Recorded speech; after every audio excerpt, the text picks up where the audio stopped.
Hey folks, it's CLG, your old buddy. So yeah, I'm a weirdo looking at my own channel here, but in all seriousness, so I'm making playlists. I'm trying to get more organized, you know.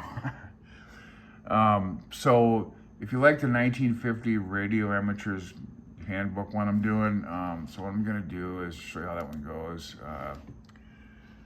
You're gonna want to hear that. So all the videos are under that. And looks like what I'm doing, I started with chapter 1, but then when I went to chapter 2, I'm going through the chapter and got it individually going over a few things, trying to fine tooth it a little bit for the videos. So that's what you'll see if you want to go by the playlist. I'll start out with the next chapter, and then there'll be a bunch of videos where it doesn't say the chapter, it just goes through the sections, like, you know, chronologically in the book. So when you get to chapter 3 and vacuum tube principles, it'll be the same thing, but we're gonna stop, or I'm gonna stop, once I get to the last video or two in chapter 2, because I'm also gonna go back through the playlist and, well, not the playlist, but through the book and make detailed notes of everything in there, because that's how I have to study. So I'm gonna go back into chapter 2 and just fine tooth comb it.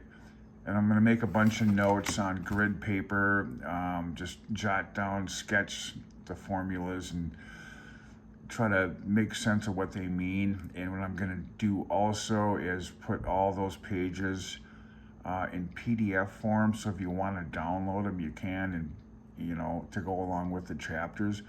And folks, I'm not teaching anything, because as I go through these things, I'm kind of learning. So I'm just doing it as somebody who has like no background in electronics, trying to teach it to myself. And so yeah, you'll be able to download PDF files once I figure out how to do that, of my notes that I'm gonna make on chapter 2. And just one more thing, when they started this in chapter 2, when they started getting into the you know, the theory of electrical laws and circuits, this first paragraph, they said some cool stuff in here, and it was right here. They go, if you're just getting started, you do not need very much, but as you progress, you will find that you will actually acquire more or less unconsciously a great deal of the basic information.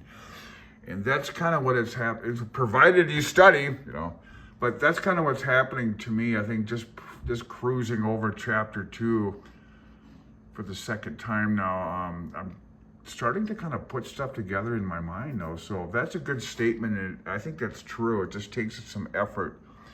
So I'm hoping the third time I'm gonna go through the whole chapter, you know, like how they have this stuff laid out. I'm gonna just make some good notes on everything and just read it really slow, because that's what I need to do. When you get to these, any kind of math formulas, you know, this is simple stuff, but when they get to doing more complex formulas, like I'll probably be making notes of these and putting notes around the circuitry, but I'm gonna go chronologically with the notes, so you'll be able to just kind of scroll through and go, oh, yeah, okay, yeah, I did that, yeah, I went in order, you know. But yeah, it's when they get into reactants and all these other things that kind of boggled my mind when I was first learning this, and want to try to make it easier to understand for myself and hopefully for you too. I think the goal of me doing this is, I have the old radio equipment, the older gear, vacuum tube equipment, receivers and transmitters.